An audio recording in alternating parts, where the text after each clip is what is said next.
فرعون نے بارہا موسیٰ علیہ السلام کا اس کے ساتھ جب آمنا سامنا ہو تو اس نے ایک مجلس میں کہا کہ آپ ایسا کریں کہ مجھے مہلت دیں اور میں آپ سے پھر بات کروں گا۔ اس نے اپنے باقی جتنے وزراء تھے ان سے کہا کہ بتاؤ اب کیا کرنا چاہیے۔ انہوں نے کہا کہ ہم ان کا مقابلہ کرتے ہیں۔ مقابلہ کیسے کریں؟ مقابلہ ایسے کریں کہ جیسے یہ ہاتھ اپنی بغل میں دے کے باہر نکالتے ہیں تو یہ سورج سے بھی زیادہ روشن ہو جاتا ہے۔ یہ معجزہ ہے موسیٰ علیہ السلام کا۔ تو یہ معاذ اللہ استغفر اللہ جادو ہے، تو تیری رعایا کے اندر بھی بڑے بڑے جادوگر پڑے ہوئے ہیں، تو ان کو بلوا اور موسیٰ علیہ السلام کے مقابلے میں ان کو لا۔ تو اس نے کہا ٹھیک ہے۔ اس نے 6 مہینوں کی مہلت موسیٰ علیہ السلام سے مانگی۔ موسیٰ علیہ السلام نے فرمایا ٹھیک ہے۔ موسیٰ علیہ السلام اپنے گھر تشریف لے گئے، وہاں اللہ کی عبادت میں مصروف ہو گئے، اور اس نے پھر اپنی جتنی اس کی تھی سلطنت اس کے اندر اعلان کروا دیا بھی جتنے بھی قابل ترین بڑے بڑے جادوگر ہیں ان کو بلایا جائے۔ تو 6 مہینے لگے، ان کو بلایا گیا، وہ آئے۔ پھر اس نے ان کے ساتھ بات کی، کہنے لگا میں نے تمہیں فری میں پالا ہے، تمہیں ہر چیز ہم دیتے ہیں، لیکن آج کام پڑ گیا ہے اور تم نے وہ کام کرنا ہے۔ انہوں نے پوچھا کیا کام ہے؟ اس نے ساری بات یہ بتائی کہ اس طرح حضرت موسیٰ علیہ السلام کا نام لیا کہ ان کے ساتھ تیرا مقابلہ تمہارا کروانا ہے اور تم نے ان کو ہرا دینا ہے، تب میں تم پر راضی ہوں گا اور تمہیں بے بہا خزانہ بھی دوں گا۔ انہوں نے کہا ٹھیک ہے ہم تیار ہیں، لیکن ہم نے جو طلسم تیار کرنا ہے، جو مقابلے کے لیے سارا ماحول بنانا ہے، اس میں کافی ساز و سامان چاہیے، ہمیں منگوا دیں۔ اس نے کہا کہ جو تمہیں چاہیے تم منگواؤ۔ وہ سامان منگوایا گیا۔ 6 مہینے اس میدان کے اندر انہوں نے اس کی تیاری کی۔ ان جادوگروں نے 6 مہینے اس کی تیاری کی، وہ طلسم بنانے میں، وہ سارا ماحول بنانے میں کہ جو ہم موسیٰ علیہ السلام کے ساتھ مقابلہ کریں۔ 6 مہینے جب مکمل ہو گئے تو سال ہو گیا تقریباً۔ اب موسیٰ علیہ الصلوۃ والتسلیم کو طلب کیا گیا۔ ایک بہت بڑا ایک گراؤنڈ تھا جس کے اندر وہ عوام بھی بہت ساری، اور انہوں نے اپنا سارا جادو کا نظام وہاں بنایا ہوا تھا۔ موسیٰ علیہ السلام وہاں تشریف لائے۔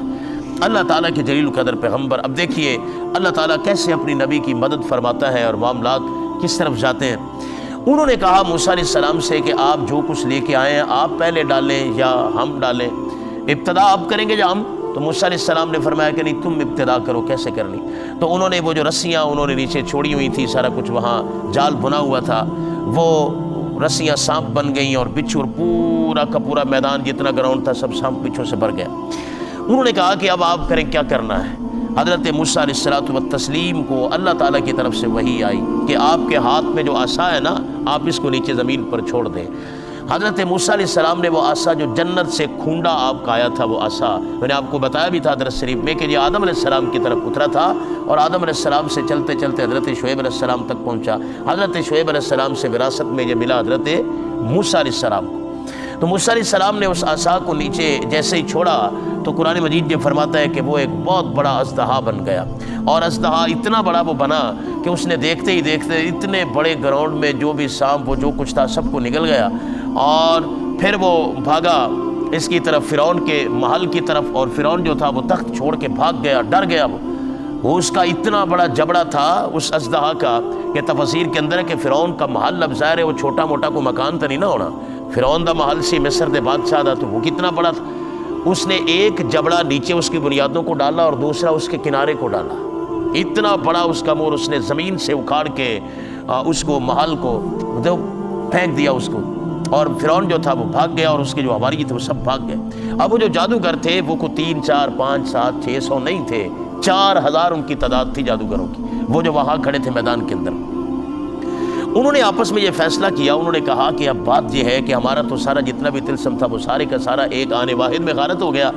اب جس وقت یہ سارا ماحول ہوا تو موسیٰ علیہ السلام کو پھر وہی آئی اللہ کی طرف سے کہ آپ اس عصا کو، اس اژدہا کو ہاتھ ڈال لیں، اس کو پکڑیں آپ، اگر آپ نہیں پکڑیں گے تو یہ مصر میں کچھ نہیں بچے گا، یہ سب کچھ نکل جائے گا۔ تو موسیٰ علیہ السلام نے جب اس کو ایسے ہاتھ ہی ڈالا تو بس ویسے لاٹھی کی لاٹھی آپ کے ہاتھ میں آ گئی۔ یہ معجزہ ہے، اور معجزہ جو ہوتا ہے وہ عقل سے مابرا ہوتا ہے، وہ عقل پہ پرکھا نہیں جا سکتا، وہ عقل میں نہیں آتا۔ تو وہ جو اتنی بڑی بلا ایک آنے واحد میں جیسے اللہ کے پیغمبر کا ہاتھ لگا تو ویسے اللہ کی رضا سے وہ ویسے لاٹھی ہاتھ میں آ گئی موسیٰ علیہ السلام کے۔ تو وہ سارا کچھ دیکھ رہے تھے، یہ وہ جو تھے 4000 جادوگر، انہوں نے آپس میں مشاورت کی۔ انہوں نے کہا کہ اب بات یہ ہے کہ ہم موسیٰ علیہ السلام کو تسلیم کر لیں، ہم ان کا مقابلہ نہیں کر سکتے، یہ واقعی اللہ تعالیٰ کے پیغمبر ہیں، جادوگر کوئی ہوتا تو وہ ہم سے اس طرح جیت نہ سکتا، ہم 4000 جادوگر ہیں اور ہر ایک اپنی مثال آپ رکھتا ہے، اس کا کوئی مقابلہ نہیں کر سکتا۔ تو 4000 کے 4000 نے تعظیمی سجدہ کیا حضرت موسیٰ علیہ السلام کو۔ اور سجدے میں گر گئے اور کہا ہم موسیٰ علیہ السلام کے رب پر اور موسیٰ علیہ السلام پر ایمان رکھتے ہیں۔ وہ 4000 کے 4000 مسلمان ہو۔ فرعون کو جب یہ بات معلوم ہوئی، قرآن مجید نے اس کو بیان کیا اپنے لفظوں میں۔ فرعون نے کہا میں تمہیں سولی پر لٹکا دوں گا۔ تم نے یہ کیا کیا کہ میں نے تمہیں پالا، میں تمہارے ناز و نام اٹھاتا رہا، تم نے کیا کیا؟ تم خود ان کی نبوت کو مان گئے۔ انہوں نے کہا ہمارے پاس چارہ کاری کوئی نہیں تھا، یہ واقعی اللہ کے سچے نبی ہیں اور تو بھی مان جاؤ۔ اس نے کہا یہ نہیں ہو سکتا، میں تمہیں ماروں گا، مخالف سمتوں میں تمہارے اعضاء کاٹوں گا، کہ تمہارا اگر دایاں ہاتھ کاٹا ہے تو بائیں ٹانگ کاٹوں گا، اور میں تمہیں سوری پر لٹکاؤں گا، کھجور کے درخت کے اوپر تمہیں لٹکاؤں گا میں۔ قرآن مجید کے اندر ہے۔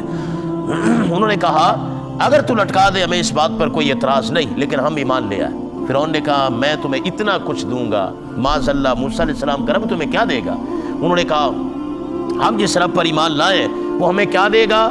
وہ ہمیں مغفرت دے گا، بخشش دے گا، اپنی رضا دے گا، جنت میں اعلیٰ مقام عطا فرمائے گا۔ اللہ تعالیٰ ہمیں بخش دے گا، ہم نے جو کچھ خطائیں کی، جو گناہ کیے، اللہ تعالیٰ معاف کر دے گا ہمیں۔ تو ہم اس لیے ایمان لائے۔ اس نے پھر بہت برا سلوک کیا ان جادوگروں کے ساتھ، لیکن وہ سارے کے سارے ایمان لائے، ان میں سے کوئی مرتد نہیں ہوا، شہید ہو گئے، قتل کر دیے گئے، لیکن وہ ایمان اس پر لائے۔ وہ بہت تنگ آ گیا جو تھا حضرت موسیٰ علیہ السلام سے یہ فرعون۔ ایک دن کہنے لگا اپنے جتنے بھی اس کے تھے وزراء، ان سے کہنے لگا کہ بس ایک ہی حل ہے کہ ہم بس قتل کروا دیں موسیٰ علیہ السلام، اور کوئی رستہ نہیں رہا، ہم کسی بھی بات پہ ان سے مقابلہ نہیں کر سکتے، بس قتل کر دیں انہیں۔ تو وہاں ایک شخص بیٹھا ہوا تھا اس وقت مجلس میں، وہی شخص جس نے صندوق بنایا تھا آپ کے بچپنے میں، آپ کی والدہ ماجدہ کو دیا تھا اور انہوں نے سپرد دریا کیا تھا موسیٰ علیہ السلام، وہ مومن تھا، مسلمان ہو چکا تھا نا۔ اس نے کہا فرعون سے کہ تو قتل نہیں کر سکتا انہیں، تجھے ان پر نہیں قدرت ہے، تو انہیں قتل نہیں کر سکتا، بہتر ہے تو کلمہ پڑھ لے، مسلمان ہو جا۔ اس نے کہا نہیں یہ نہیں ہو سکتا۔ پھر اس نے کہا حامان سے، اپنے وزیر سے، کہتا ہے کہ تو میرے لیے نا ایسا ایک مینار بنوا بلند کہ میں معاذ اللہ استغفر اللہ موسیٰ علیہ السلام کے رب کو اوپر چڑھ کے جھانکوں کہ وہ کیا کرتا ہے۔ بندے کتنے عقل سے پیدل ہو جاتے ہیں، کس قدر اپنے آپ سے باہر ہو جاتے ہیں۔ اس حامان نے فوری طور پہ اینٹیں بنوانے کا، پختہ اینٹیں بنوانے کا حکم جاری کیا۔ بعض روایات کے اندر یہ ہے کہ سب سے پہلے پکی اور پختہ اینٹیں جو آگ میں پکا کے بنائی جاتی یہ حامان نے بنوائی اس مینارے کے لیے، تو وہ بنائی جائے۔ اب وہ جب بنا دی گئی تو اس وقت مینارہ بنوا دیا گیا بڑا بلند و بالا۔ اب وہ جو تھے کاریگر وہ باقاعدہ اوپر اب اینٹیں لگانے میں ناکام ہو گئے کہ اب اوپر اینٹیں ٹکتی نہیں اس کی بلندی کی وجہ سے، کیا کریں۔ تو اس وقت بتایا گیا اس کو کہ اب انسانیت کی حد سے باہر ہو گیا ہے، وہ اتنا بلند بنا دیا گیا۔ اللہ تعالیٰ نے سیدنا جبرائیل امین علیہ الصلاۃ والتسلیم کو بھیجا، انہوں نے جا کے پر مارا اس مینارے کو، سارے کا سارا اس کے اوپر چڑھنے سے پہلے ہی وہ جتنے مزدور کام کر رہے تھے، جو گارا بنانے والے، جو اینٹیں بنانے والے، جو سب اس کے نیچے آ کے غارت کر دیے، سب برباد کر دیے گئے، کچھ نہیں بچا ان میں سے۔ اس کا یہ منصوبہ بھی فیل ہو گیا۔ ایک دن فرعون کے گھر میں حضرت آسیہ سلام اللہ علیہا اپنے سر میں کنگھی کر رہی تھی کہ ان کے سر سے کنگھی گر گئی۔ جب گری تو وہ نیچے سے ایسے جھک کے کنگھی اٹھانے لگیں تو ان کے منہ سے ایک لفظ نکلا۔ اب اس میں مختلف روایات ہیں۔ ایک روایت یہ ہے کہ وہ کنگھی کرنے والی باقاعدہ ایک ملازمہ تھی خاتون، اس کے ہاتھ سے گری اور وہ اٹھانے لگی۔ بہرحال حضرت آسیہ علیہ الصلاۃ والتسلیم ان کے منہ سے ایک لفظ نکلا کہ اللہ فرعون کو غارت کر دے، برباد کر دے۔ وہ بیوی فرعون کی تھیں لیکن ان کا تعلق قوم بنی اسرائیل کے ساتھ تھا اور ان کو بچپن سے ہمدردی موسیٰ علیہ السلام کے ساتھ تھی، موسیٰ علیہ السلام کو پالا پوسا بڑا کیا۔ فرعون نے یہ لفظ سن لیا، اس نے کہا کہ مجھے تیرے ان الفاظ سے اور طور طریقے سے یہ اندازہ ہو گیا ہے کہ تو موسیٰ علیہ السلام اور ان کے رب پر ایمان لے آئیے۔ تو حضرت آسیہ نے اس وقت بالکل صاف صاف کہہ دیا، فرمانے لگی مجھے تو 40 سال ہو گئے ہیں، میں حضرت موسیٰ علیہ السلام کو تسلیم نبی کر چکی ہوں، میں تو کب سے، جب وہ میری گود میں پلے ہیں، سب کچھ میں نے دیکھا ہے، تو میں تو تب سے مانتی ہوں، ایمان میں نے چھپائے رکھا تھا مگر آج میں واضح کر رہی ہوں۔ فرعون نے کہا میرے ظلم سے تم ماس نہ ہو، میں تمہیں چھوڑوں گا نہیں، بے شک تم میری بیوی ہو مگر میں تمہیں نہیں چھوڑوں گا۔ اس نے کہا جو مرضی تم نے کرنا ہے کر لو، لیکن جو ایمان لے آئے وہ کبھی واپس نہیں آتے، وہ اللہ تعالیٰ کی جو توحید پر ایمان لے آئے وہ نہیں آتے۔ آپ سے تو یہ تاریخ ہے، اب جتنی بھی تاریخ اسلام ہے آپ پڑھ کر دیکھ لیں، بڑے بڑے ظلم و ستم کیے گئے مسلمانوں کے ساتھ، مگر یہ جس دل کے اندر توحید کا ایک بار چراغ روشن ہو جائے وہ بجھ نہیں سکتا، پھونکوں سے یہ چراغ بجھایا نہ جائے گا۔ تو یہ کیا ہو سکتا ہے؟ حضرت بلال حبشی رضی اللہ تعالیٰ عنہ کو کیسے کانٹوں کے اوپر گھسیٹا گیا، بندہ پڑھ کے سوچ کے بندے کی روح کانپ جاتی ہے اس تکلیف کی اذیت سے کہ کانٹوں کے اوپر گھسیٹا جائے، انگاروں کے اوپر لٹایا جائے۔ تو نہیں چھوڑا انہوں نے کلمہ۔ تو حضرت آسیہ نے فرمایا تم نے جو کرنا ہے سو کر لو مگر میں نہیں۔ اس نے ساری سمجھانے کے بعد جب آپ نہیں ہٹیں تو اس نے پھر اپنے ملازموں سے کہا، جلادوں سے کہا معاذ اللہ استغفر اللہ، کہ اس کے کپڑے اتار دو اور اس کے پاؤں اور اس کے ہاتھوں میں میکھیں گاڑو۔ ہے یہ امتحان ہوتا ہے وہ ان کا جو اللہ تعالیٰ پر ایمان لاتے۔ خدا کا شکر ہے کہ اللہ تعالیٰ نے ہمیں اس ایسے امتحان کے ہم تو قریب بھی نہیں گئے ورنہ پتہ نہیں کیا ہوتا، لیکن اللہ تعالیٰ بھی امتحان ان سے لیتا ہے جو امتحان دینے کے قابل ہو۔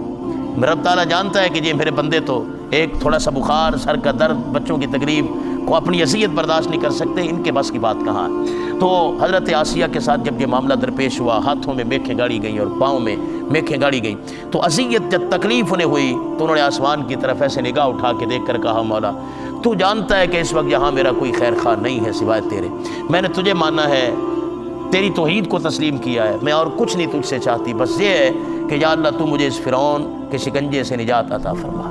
تو تب اللہ تعالیٰ نے ان کی آنکھوں سے پردہ ہٹا دیا، اور جب پردہ ہٹا تو آپ نے دیکھا جنت میں جو آپ کے لیے اللہ تعالیٰ نے گھر تیار کروایا وہ آپ کی نگاہوں کے سامنے، اور حضرت موسیٰ کلیم اللہ علیہ السلام کی صورت میں ایک فرشتہ آپ پر اترا اور اس نے کہا کہ آپ فکر نہ کریں، اللہ تعالیٰ نے قرآن جنت اس وقت آپ کو دیکھ رہی ہیں اور سارے فرشتے ملائکہ آپ کو دیکھ رہے ہیں کہ آپ اس وقت اللہ تعالیٰ کی توحید پر ڈٹی ہوئی ہیں۔ تو بس اللہ تعالیٰ کی حکمت یہ ہوئی کہ جب آپ کو انہوں نے تکلیف دی تو اس تکلیف کا احساس اللہ نے ہونے نہیں دیا۔ حضرت آسیہ علیہ الصلوۃ والتسلیم ان کی روح کو اللہ تعالیٰ نے قبض فرما لیا، فرشتوں کو حکم دیا کہ ان کی روح کو قبض کر لیا جائے، تو حضرت آسیہ بھی وصال فرما گئیں، شہید ہو گئیں حضرت موسیٰ علیہ السلام پر ایمان کے حوالے سے۔